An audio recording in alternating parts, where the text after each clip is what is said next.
আসসালামু আলাইকুম। এইচএসসি 2024 পরীক্ষার্থীদের জন্য খুবই গুরুত্বপূর্ণ আপডেট। সম্ভবত এইচএসসি পরীক্ষার সকল বোর্ডে এক সপ্তাহ পিছিয়ে যেতে পারে, কেননা প্রায় সকল জেলায় বিভাগগুলোতে বন্যা শুরু হয়ে গেছে।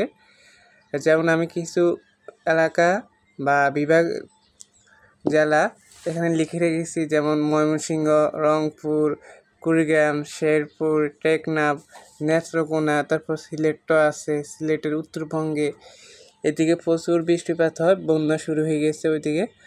তো এখন শিক্ষা বোর্ড কী করবে? এইচএসসি পরীক্ষা কি পিছিয়ে দেবে সকল বোর্ডে, নাকি যে সিদ্ধান্ত নিয়েছে সিলেট বোর্ডে এক সপ্তাহ পরীক্ষা স্থগিত থাকবে, 9 জুলাই থেকে পরীক্ষা শুরু হবে, এটা কি পরিবর্তন করবে কিনা তা শিক্ষা মন্ত্রণালয় ভালো জানে। তো জানা মতে হচ্ছে তোমাদের এসএসসি পরীক্ষা পিছিয়ে যাচ্ছে, যেহেতু প্রায় সারা দেশে বন্যা শুরু হয়ে গেছে।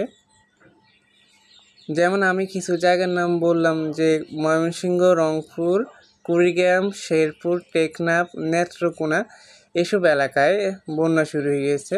তো এইসব এলাকায় কী করে পরীক্ষা নেবে? 30 জুন কীভাবে পরীক্ষা দেবে তারা? সম্ভবত পরীক্ষা পিছিয়ে যাচ্ছে।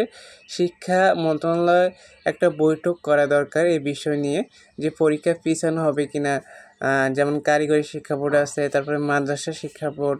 আমরা দেখেছি সিলেট বোর্ডে পরীক্ষা পিছিয়েছে, সিলেট বোর্ডের কারিগরি মাদ্রাসা বোর্ডের পরীক্ষা পিছিয়েছে, কিন্তু তারা আগে কী করতো, যে সিলেট বোর্ডে যদি পরীক্ষা পিছানো হয় তাহলে সারা দেশে কারিগরি ও মাদ্রাসা বোর্ডের পরীক্ষা পিছিয়ে যাওয়ার কথা। যেহেতু কারিগরি এবং মাদ্রাসা বোর্ডে একই প্রশ্নের পরীক্ষা হয়, তারা এবার বলতেছে 2 রকম প্রশ্নের পরীক্ষা নেবে। মানে সিলেট বোর্ডের জন্য আলাদা করে প্রশ্ন তৈরি করবে, কারিগরি ও মাদ্রাসার জন্য সিলেট বোর্ডে আলাদা করে আবার প্রশ্ন তৈরি করবে। এটা কতটা যৌক্তিক সিদ্ধান্ত তারাই ভালো জানে। তো ওটা নিয়ে এখন কথা বলে লাভ নেই। কথা হচ্ছে তোমাদের এইচএসসি পরীক্ষা সম্ভবত পিছিয়ে যাচ্ছে। আমরা 2-3 দিনের মধ্যে চূড়ান্ত সিদ্ধান্ত জেনে যেতে পারবো। আর যদি সিদ্ধান্ত না আসে তাহলে মনে করব 30 জুনে পরীক্ষা শুরু হচ্ছে। তো পরীক্ষা পিছিয়ে গেলে তোমরা দেখবে এখন পড়ালেখা বাদ দিবে না, পড়ালেখা করবে।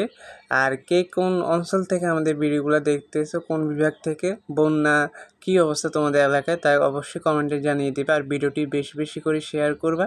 ধন্যবাদ সবাইকে।